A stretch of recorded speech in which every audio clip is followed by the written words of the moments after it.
All right. So to begin with, let's have first a short recap of what we had tackled last meeting. Okay, so can somebody or can someone know what we had tackled no last meeting? Anyone? What had we tackled last meeting?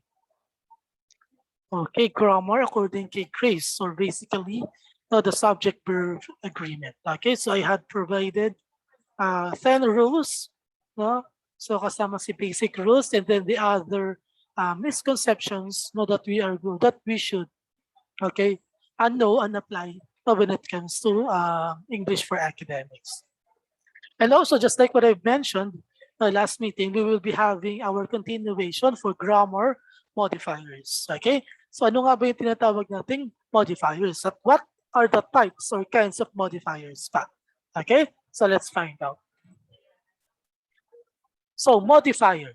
Okay? So when we say modifier, it is simply a word or a phrase or it can be a clause that describes, defines, or qualifies something else na in a sentence. Okay? Meaning meron tayong word na in na yun yung minamodify no, ng modifier. Okay? Meaning dinidescribe siya. Pwede siyang adjective, pwede rin siyang adverb. Okay? So let's further define. So modifiers include descriptive words such as adjectives and adverbs. Okay? So when you say modifiers, okay, sabi nga it describes something in the sentence, so it must be descriptive words. Okay? So pwede siyang maging adjective or adverb. Okay? So ito yung example. So the green one is the modifier. Okay? Allow me to annotate first.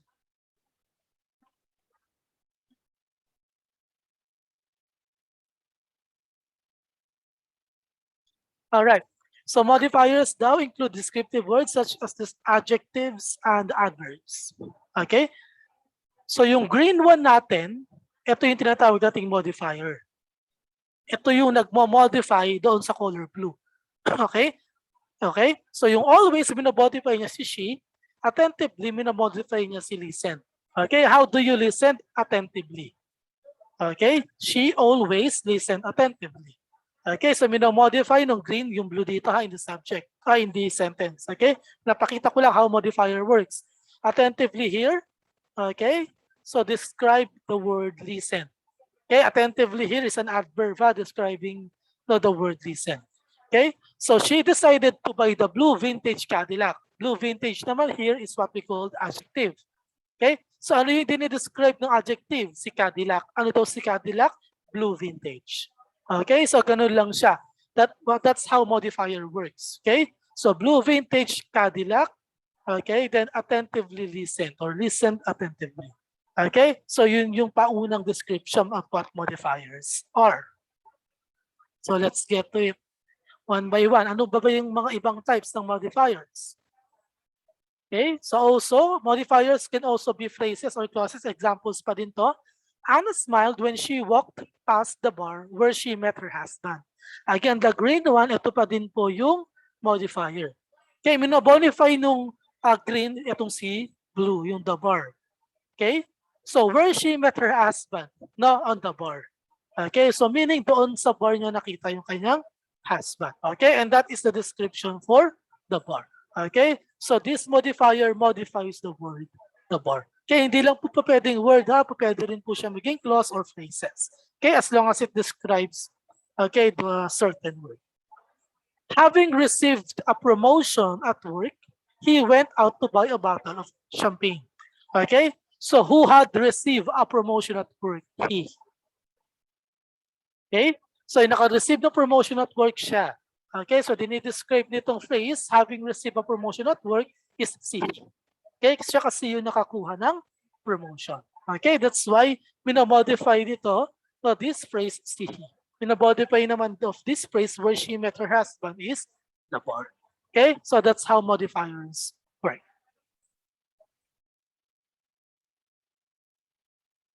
So meron tayong most common modifiers mistakes. Okay, ito yung mga tawag dito kalimitang mali na nangyayari when it comes to modifiers. Okay, di ba madali lang naman, di ba? You should have a modifier, okay, and then it should modify a certain word. Okay? So minsan nagkakamali. Bakit? Because minsan nagkakaroon tayo ng dangled or dangling modifiers at naman minsan nagkakaroon tayo ng misplaced modifiers. Okay? So from the word itself, no, ano kaya yung dangling tsaka misplaced modifiers? Okay? So let's get to it one by one. Both terms daw refer to modifiers that are connected to the wrong thing in a sentence. Okay? So once na meron tayong error when it comes to a sentence, no, minsan nagbabago yung meaning. Okay? So nagbabago talaga yung meaning niya. So a misplaced modifier daw is too far away from the thing which is supposed to modify. Okay? Kanina malapit lang, magkalapit lang, di ba? Yung minomodify tsaka yung modifier. Okay? So sa misplaced modifier ngayon, napalayo. Okay, yung dalawa. Okay, yung modifier, malayo doon sa minomodify. Kaya nagbabago yung meaning. Okay, nung sentence.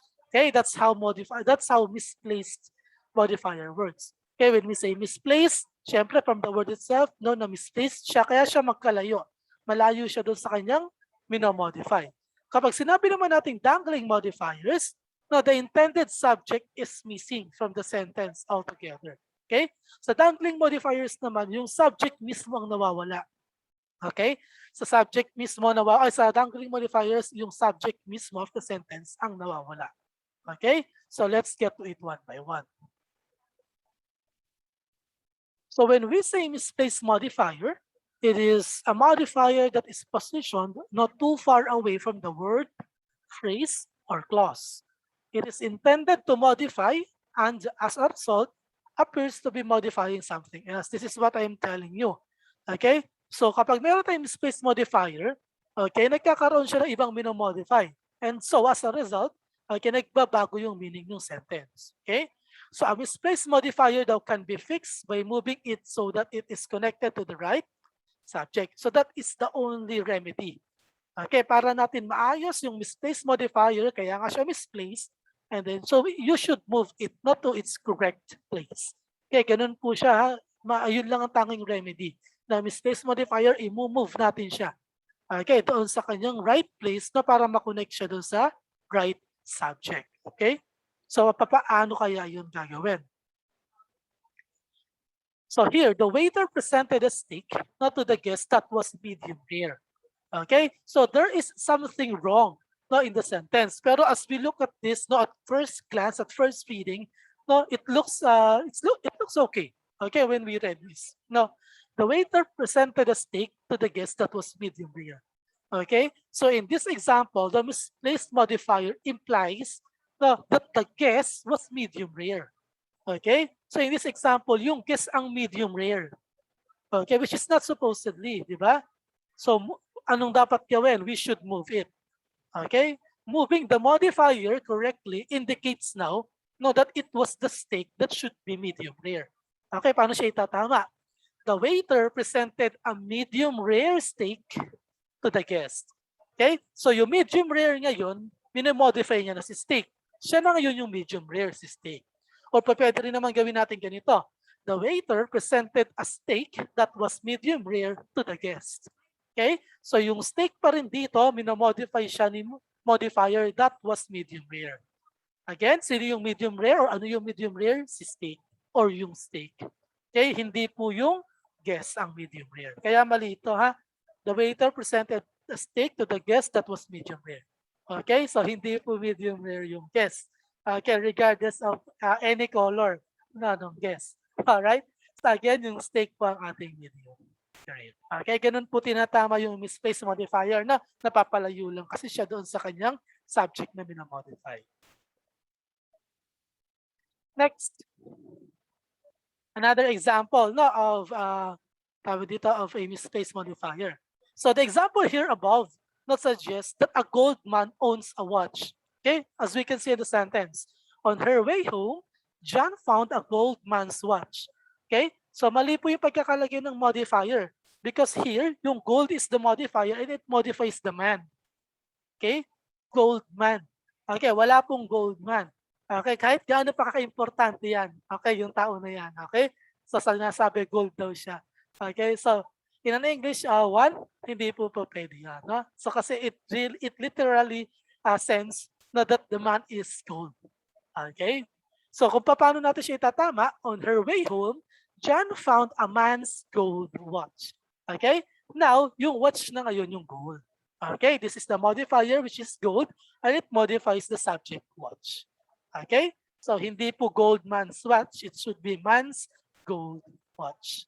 Okay? So that's how misplaced modifier works, and that's how we correct a misplaced modifier. Okay? We are just going to move a certain subject or a certain the subject to its modifier. Okay? So ganun lang po siya. So identify muna natin, di ba, kung ano ba yung modifier at alin yung dapat na minomodify, alin yung subject. Next.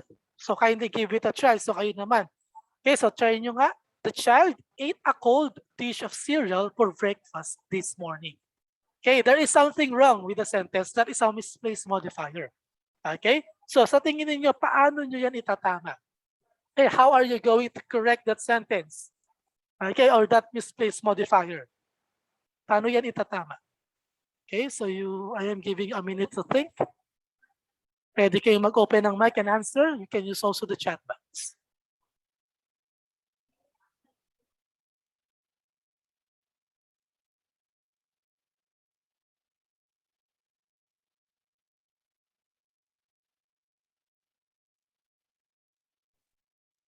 Again, you may raise your hand to speak or you may answer on the chat box.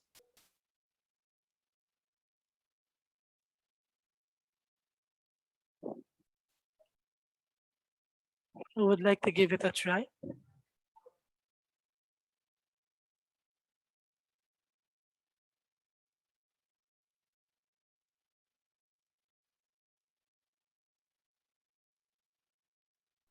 No kaya yan? Paano natin itatama yan?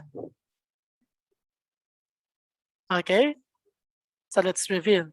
Okay? So let's find out muna. Okay? Kung ano ba yung modifier. Okay? So sinabing modifier, it's a descriptive word. Okay? Look for a descriptive word in the sentence. Alin yung descriptive word sa sentence? Si cold. What is cold? Adjective, adverb. It's an adjective. Okay? So in this example, okay, ang minamodify ng adjective which is cold is yung dish of cereal. Okay? So but, in the correct answer, dapat the child ate a dish of cold cereal for breakfast this morning.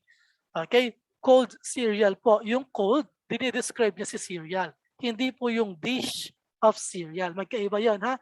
The dish of cereal is the plate, not the dish of cereal. Okay? Ito namang here, yung cold here, the adjective cold, okay, it modifies the word cereal, okay, which is the correct one. Okay, the child ate a dish of cold cereal for breakfast this morning.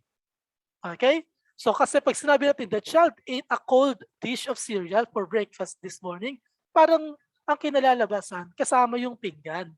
Okay, a cold dish of cereal.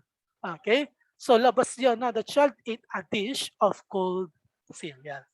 Okay, pag kasi sinabi natin a child ate a cold dish of cereal, okay, pati pinggan, ay grabe naman na.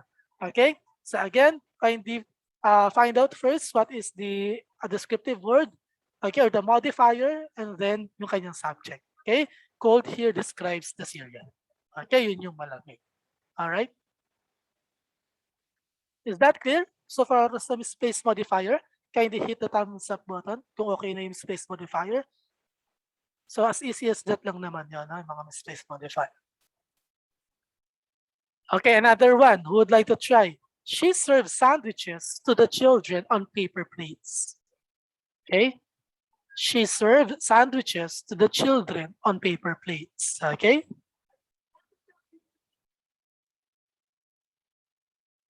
Alin kaya, ano kaya yung tama?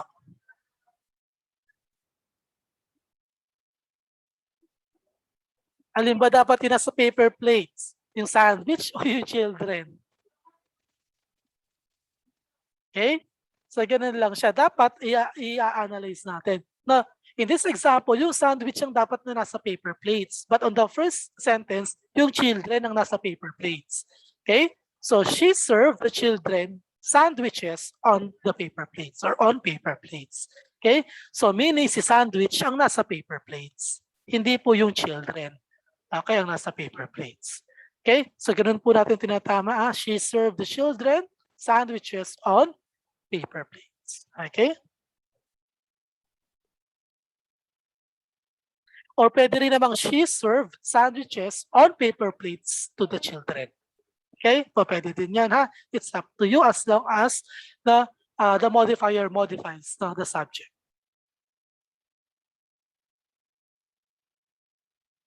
All right. So now let's go to the dangling modifier. Okay, enough for misplaced modifier. Okay na siya. Okay, ganun lang siya kadali. Now, when we say dangling modifier naman, okay, it occurs when the subject of a modifier is missing from the sentence. Meaning, sa isang sentence, nawawala po si subject. Okay? So, meaning, yung imo-modify na si subject, wala siya mismo. Okay? Siyempre, papaano natin gagawin yun or papaano natin siya solusyonan.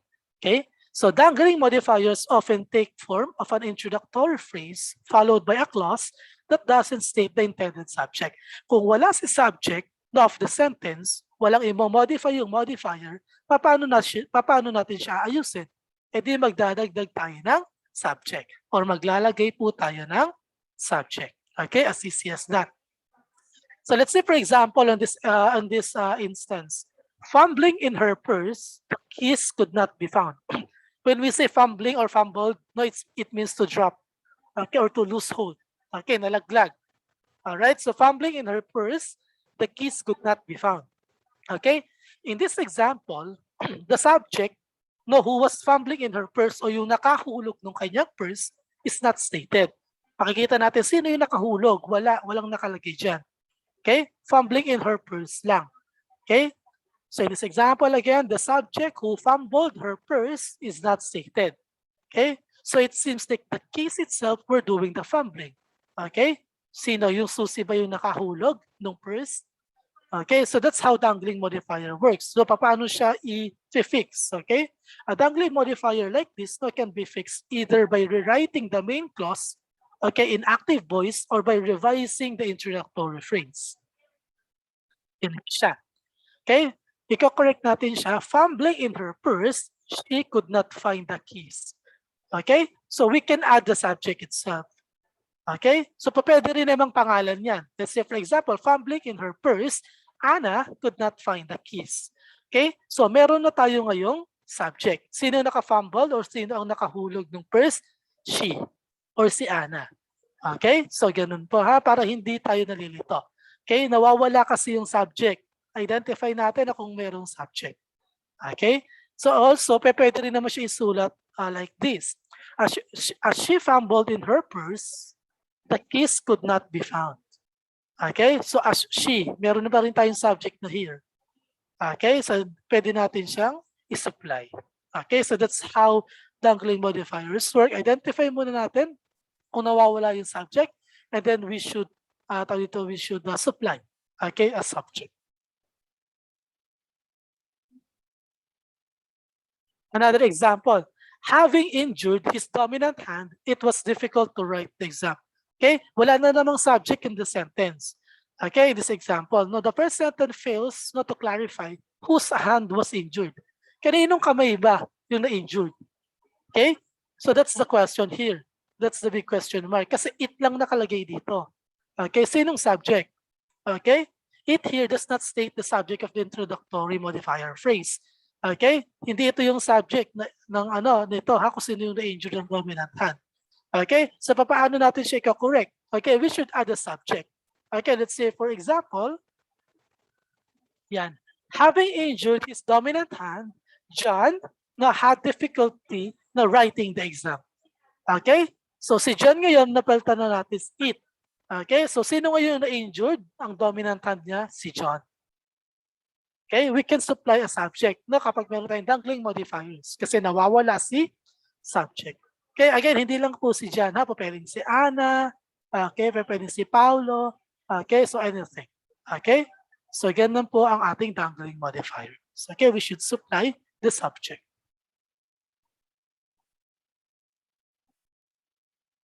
Okay, next, so kindly give it a try.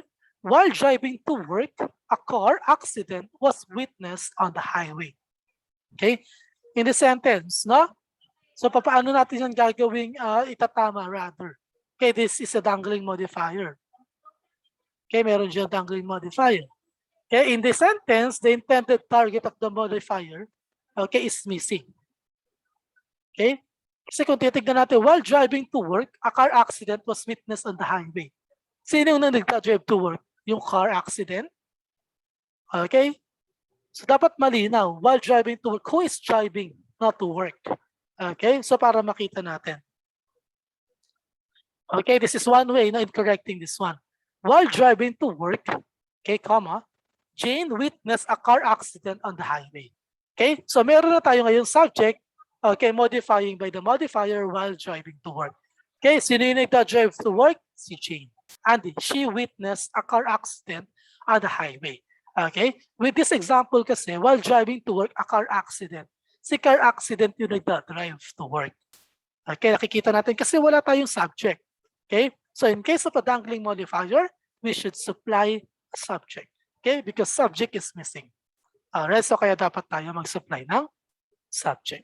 Alright, so that's how modifiers or dangling modifiers work. Next, to become a practicing dentist, many teeth must be cleaned, filled, and filed. Okay, so there is a dangling, or this is a dangling modifier. The dangling modifier here is present na naman. Paano natin siya itatama? To become a practicing dentist, you must clean, fill, and file many teeth. Okay, so ganun po, there should be a subject. Okay, and we are the subject, you. Okay, so again, kapag dangling modifier, nawawala si subject, that's why we need to supply the subject.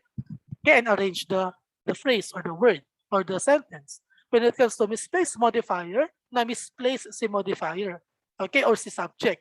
And then dapat ipaglapit sila para malaman natin kung sino talaga yung dapat na i-modify, no, which is the subject. Okay, so ganun po. Okay, nagfa-function ng ating misplaced tsaka dangling modifiers. Next is that tinatawag nating comma splice. Okay, so yung tinatawag, tapos na tayo sa modifiers, dalawa lang po, na dangling modifiers tsaka misplaced modifiers. Now let's go to comma splice. So this is a common misconception then when it comes to punctuation. Okay, a comma splice is particular kind of comma mistake that happens when you use a comma to join two independent clauses. Okay, so meaning meron tayong two independent clauses, pinagkasama natin using a comma. Okay, so hindi po sapat yung comma lang kapag dalawang independent clause na yung pinagsasama. Okay, so bakit kailan lang sumasapat yung comma? Kapag meron tayong dependent tsaka independent clause. Pero kapag dalawang independent clause yan that can stand alone, okay, hindi po sapat yung pag-comma lang, no, na pagdidikitin sa kanila. Okay, so papaano yon?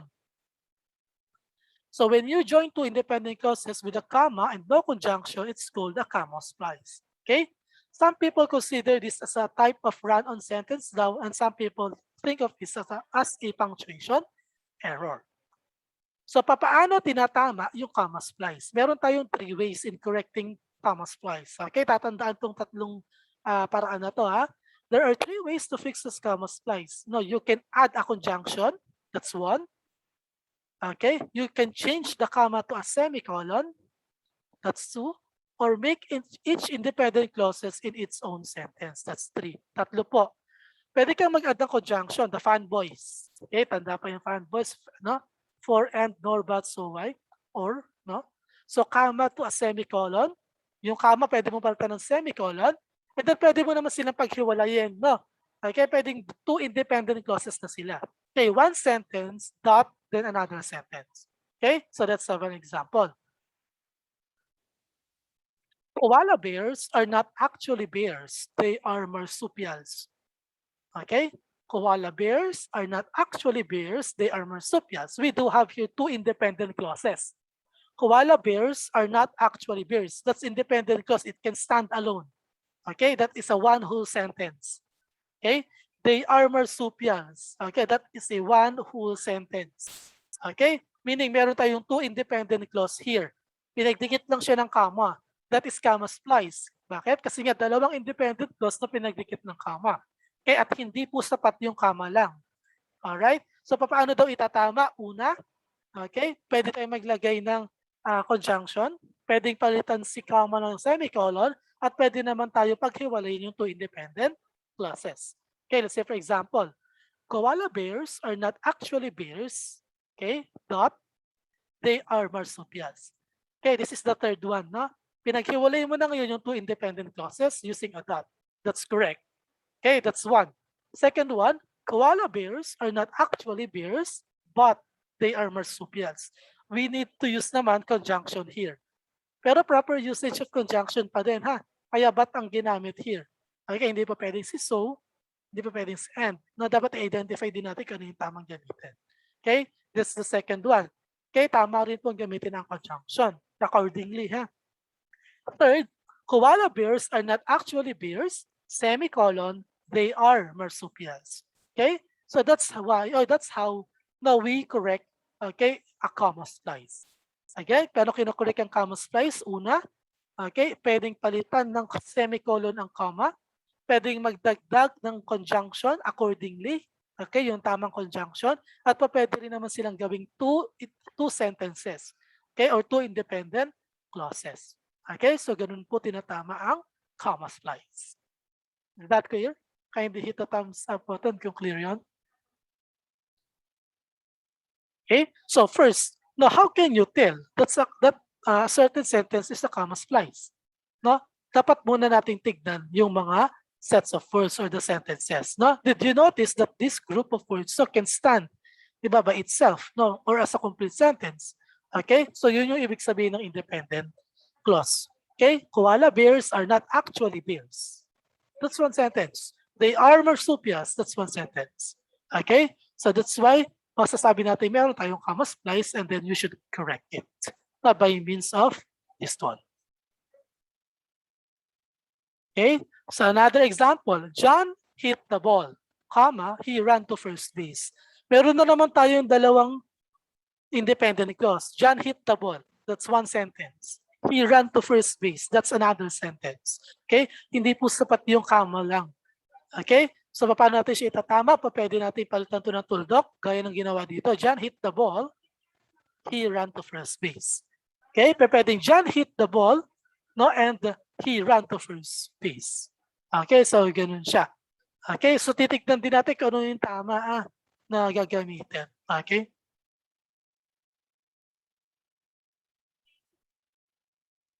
Okay, so kindly give it a try. I am not angry with you. I am not happy with you either. Okay, that's two independent clause. I am not angry with you. I am not happy with you either. Okay, so paano natin siya itatama? So ganun pa rin po. Okay, I am not angry with you, but I am not happy with you either. Okay, so but po ang ginamit natin. Okay, so I am not angry with you, semicolon, I am not happy with you either. Okay, or pwede natin silang gawing two independent clauses. I am not angry with you, I am not happy with you either. Okay, so if hindi gagana yung semicolon, okay, so pwede tayong gumamit ng tawag dito ng conjunctions, or ito na lang two independent clauses. Alright. So ganun lang po siya, ha, tinatama. So one way to fix the comma splice, again, to add a conjunction immediately after the comma. Okay?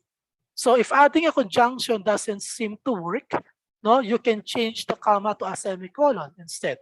So unlike commas, semicolons kasi are strong enough not to glue two independent clauses together. Okay? Pero, no, if you decide to use a semicolon, make sure that there is a close logical connection between two independent clauses. Dapat meron silang connection, yung dalawang independent clauses. Okay, nagagamitan natin ng semicolon. Pero kung magkaiba sila, it's more correct, or it's more appropriate for us to use conjunctions or to separate them using two independent sentences or two independent clauses. Okay, ginagamit natin yung semicolon kapag sila ay merong logical connection to each other. All right.